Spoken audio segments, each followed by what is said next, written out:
Have you ever been sitting at a screen, like staring at a chart, just agonizing over that ultimate dilemma? Oh yeah, the classic enter or skip decision. Exactly. Like, should I enter this trade or should I just skip it? You see a pattern, your heart rate goes up, and suddenly human emotion just completely ruins your logic. It happens to the best of us, honestly. Right, which is why today we're doing a deep dive into the source nodes for a specific trading bot. It's called BotMLScoreAnalyst. Yeah, and that one was specifically built for the British pound Japanese yen 15-minute chart, actually. That's the one. And our mission today is to summarize the exact mechanics of this bot so that even if you're a complete beginner who's just, interested in automated trading, you can fully understand how it makes decisions. Because this bot is entirely designed around removing that emotional hesitation you just mentioned. I mean, it isn't trying to magically predict the market with a crystal ball or anything. Right. It basically acts as an impartial, data-driven scoring analyst. So to completely eliminate that emotion, the bot needs a way to ignore the noise, right? Like before it even gets to the advanced machine learning math, it puts up a roadblock. A filter, essentially. Yeah, it scans for price breakouts that push past the highs or lows of the last 20 candles.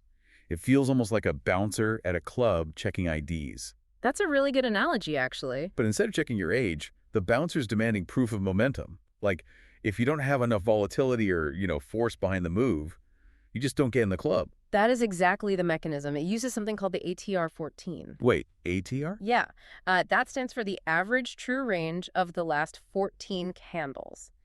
It's basically establishing a baseline of normal market movement. Okay, that makes sense. So the bouncer demands that the current candle's range is at least 1.1 times that average. It's not enough to just cross a price line. Right, it has to be noticeably bigger. Exactly. The current candle has to be at least 10% bigger than the recent average to prove genuine volatility. So it's essentially demanding mathematical proof of a trend before risking a single cent. I mean, that avoids those weak fakeouts that trap so many human traders. Exactly. But once a trade actually gets past the bouncer, it has to be evaluated. Okay, so how does that work? Well, this is where the machine learning model steps in as the grader.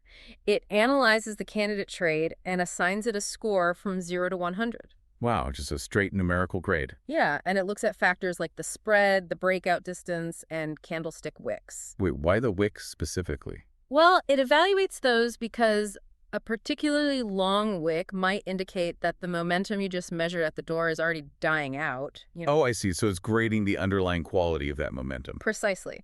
And for this specific system, the developer set the passing score at exactly 65. Just 65. Yeah. If a trade hits that 65 threshold, it gets passed along for execution. But importantly, the actual execution is handled by Python, which is entirely independent from the charting software itself. Wait.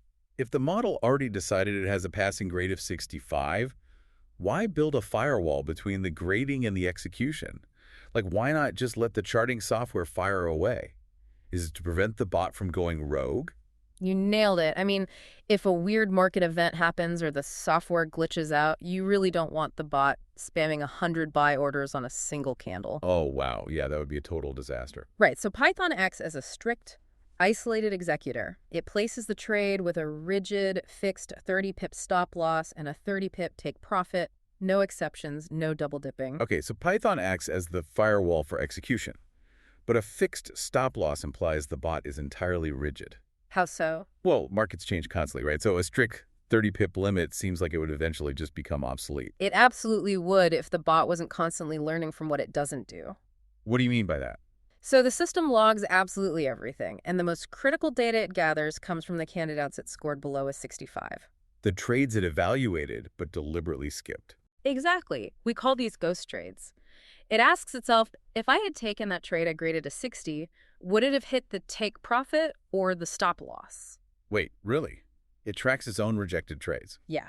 By analyzing those ghost trades, it can automatically retrain its own machine learning model without risking any real money. That is incredibly smart. It really is. It runs these background batch tests exploring new stop loss and take profit ranges anywhere between 20 and 60 pips, and then it dynamically updates its configuration file based on what it learns. Now, obviously, we have to remind you, the listener, this isn't a magical money printer.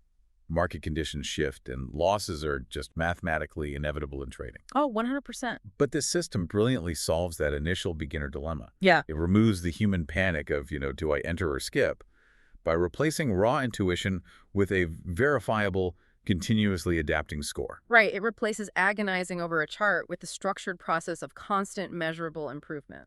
So think about how this bot gets smarter. Its biggest breakthroughs actually come from analyzing the skipped opportunities, the paths it evaluated, but chose not to walk down. Yeah, ghost trades. Exactly. Yeah. So if you track the daily decisions you almost made but ultimately skipped, what could you learn about your own internal algorithm?